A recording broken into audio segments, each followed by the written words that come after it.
Quand un Premier ministre monte au créneau, tout le monde écoute. Mais quand il s'agit de Robert Fico, le ton change. Aujourd'hui, un discours qui fait trembler l'Europe entière. Le chef du gouvernement slovaque défie le président ukrainien Volodymyr Zelensky et remet en question l'avenir même de l'Union européenne. Vous êtes sur notre chaîne, et voici pourquoi ce discours pourrait tout changer. Robert Fico, fraîchement élu Premier ministre de la Slovaquie, ne mâche pas ses mots. Dans une déclaration qui résonne comme un coup de tonnerre, il a dénoncé les politiques actuelles de l'Union européenne et leurs conséquences sur son pays. À ses yeux, les sanctions contre la Russie, le transit du gaz et même l'influence de Volodymyr Zelensky sont en train de plonger la Slovaquie dans une crise sans précédent. Mais ce n'est pas tout. Robert Fico s'en prend directement à la gestion de Zelensky. Selon lui, les politiques ukrainiennes, soutenues aveuglément par les dirigeants occidentaux, affaiblissent les pays européens. Il évoque une perte de compétitivité, des factures énergétiques en hausse et une souveraineté nationale en danger. La question est simple. Jusqu'où ira-t-il pour protéger les intérêts de la Slovaquie ?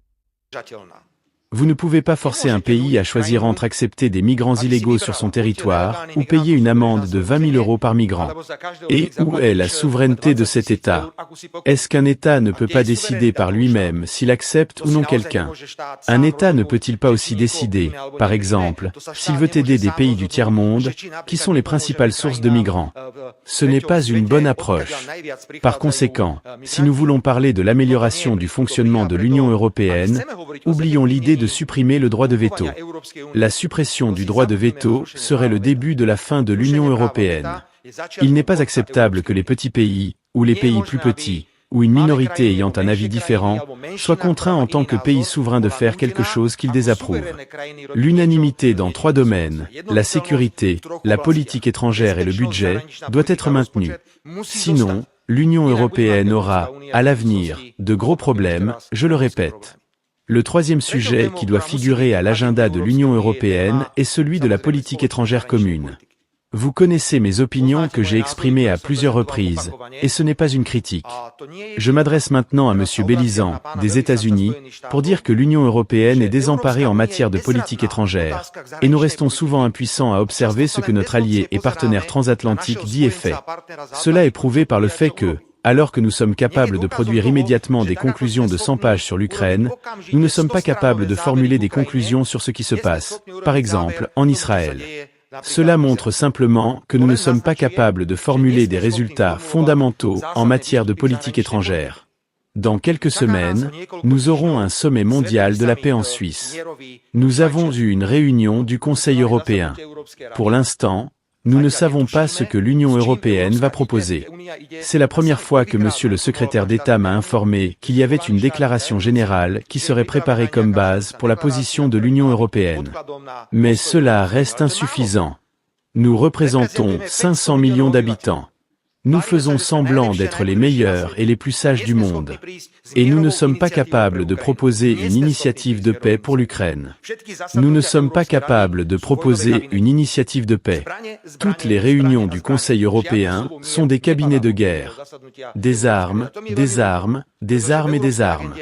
Aucun mot sur la paix n'est prononcé lors des réunions du Conseil européen. Et cela me désole énormément. Parce qu'à l'agenda européen, la paix devrait être la priorité. L'Union européenne a été créée comme un projet de paix, et non comme un projet de guerre. Un autre sujet est de savoir comment nous allons fonctionner au sein du marché unique. Je salue fortement ce que la Commission a fait en demandant à l'ancien Premier ministre italien, Enrico Letta, de préparer un rapport sur le fonctionnement du marché unique.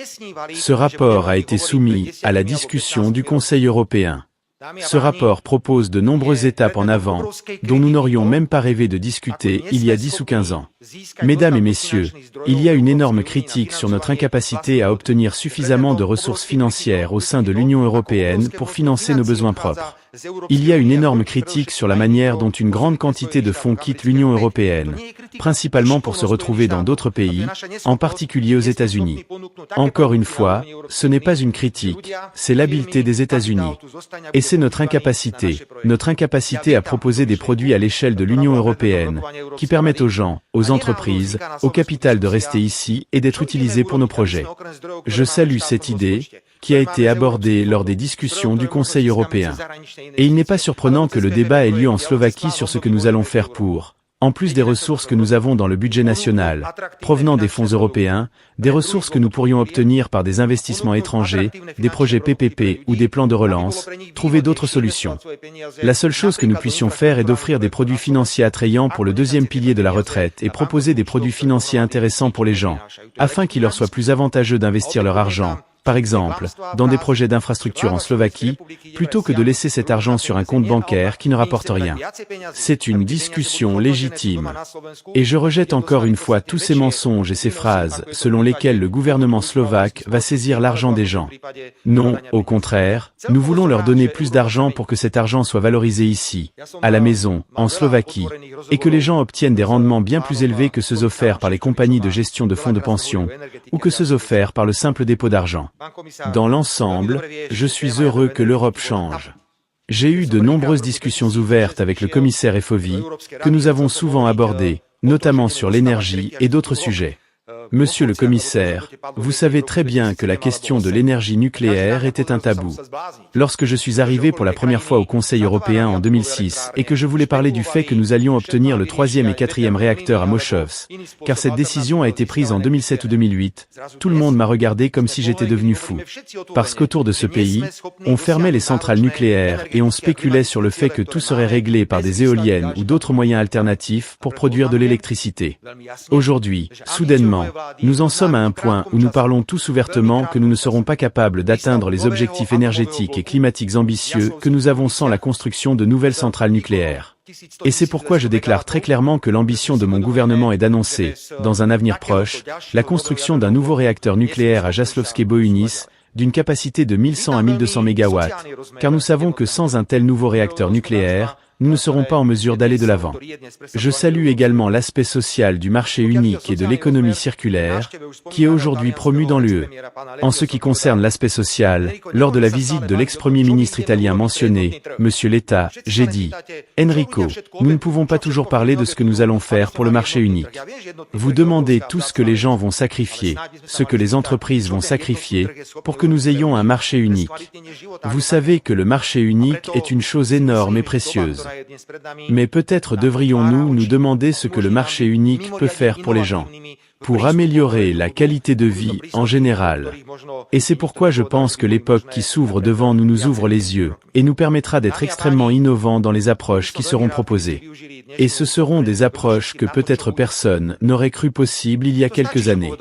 Mesdames et messieurs, j'aimerais beaucoup que vous utilisiez cette conférence d'aujourd'hui principalement pour discuter de ce qui va venir. C'est suffisant, ce que le ministre a dit. Et il suffit de cette phrase. L'adhésion est irremplaçable et elle nous a aidés. Et je peux ajouter que cette adhésion continuera d'être confrontée à nos points de vue souverains.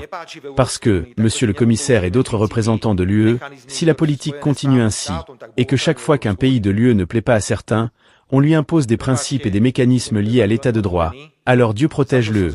Pardonnez-moi, je serai très ouvert avec vous. J'ai vécu avec mes collègues de 2020 à 2023 une période où le matin on défonçait des portes et on emprisonnait des gens illégalement. Illégalement. Je peux le dire parce qu'aujourd'hui, nous avons des dizaines de décisions de la Cour constitutionnelle slovaque. Et j'ai moi-même informé Madame Jourová, il y a quelques jours que l'UE, la Commission européenne, est restée silencieuse. Et aujourd'hui, légitimement, nous adoptons une proposition de loi, qui a déjà été approuvée, et qui a même passé un premier contrôle auprès de la Cour constitutionnelle slovaque. Et quand, entre 2020 et 2023, les droits humains ont été gravement violés, tout le monde est resté silencieux. Et maintenant, quand nous nous préparons à y répondre par la législation appropriée au Parlement national, tout à coup, on commence à dire que la Slovaquie doit perdre des fonds, que la Slovaquie doit arrêter son plan de relance. Bien sûr, avec le plein soutien des médias antigouvernementaux et de l'opposition slovaque. C'est aussi pourquoi je mets en garde, si quelqu'un utilise sélectivement les mécanismes que l'UE possède, simplement parce qu'un pays est souverain et a ses propres points de vue, tout en tenant ses promesses faites à ses électeurs et en gagnant les élections parlementaires démocratiques, alors nous minons les bases de l'UE telles qu'elles ont été établies dès le début. Profitez de cette réunion aujourd'hui pour discuter de ces sujets. Nous ne parlons plus de combien de kilomètres de canalisation ou de routes ont été construits. Nous savons tout cela et nous remercions, mais nous sommes ailleurs. Nous sommes dans une situation très difficile et de crise. C'est pourquoi toute bonne idée qui vient de vous, tout ce que vous avez en tête mais que vous avez peur de présenter, dites-le maintenant.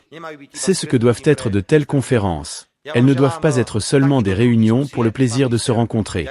Je vous souhaite ce genre de discussion. Monsieur le ministre, je vous remercie vous et votre équipe pour avoir créé ces conditions et j'espère que mes paroles, bien qu'elles aient pu être provocatrices, ont été reçues dans un esprit de pleine compréhension. Et je dirais, que vive la République slovaque, que vive le... Merci Fico beaucoup. ne se contente pas de critiquer, il propose aussi des solutions. Premièrement, il exige une révision complète des sanctions contre la Russie, qu'il juge contre-productives. Deuxièmement, il appelle à une politique énergétique indépendante, libérant la Slovaquie du joug des décisions européennes centralisées. Et enfin, il pousse pour un dialogue direct avec Moscou, une décision qui risque de diviser l'Union européenne. Alors, que retenir de ce discours explosif? Robert Fico incarne une nouvelle voix dans l'Union européenne, une voix qui dérange, mais qui reflète aussi les inquiétudes de nombreux Européens face à une crise énergétique et géopolitique qui semble sans issue.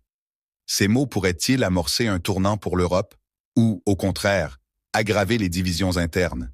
Une chose est sûre, le débat est lancé. Et vous, que pensez-vous des propos de Robert Fico? Sont-ils une véritable solution ou un pari risqué pour la Slovaquie et l'Europe? Dites-le nous en commentaire. N'oubliez pas de liker cette vidéo, de vous abonner et d'activer la cloche pour ne rien manquer de l'actualité politique internationale. À très bientôt!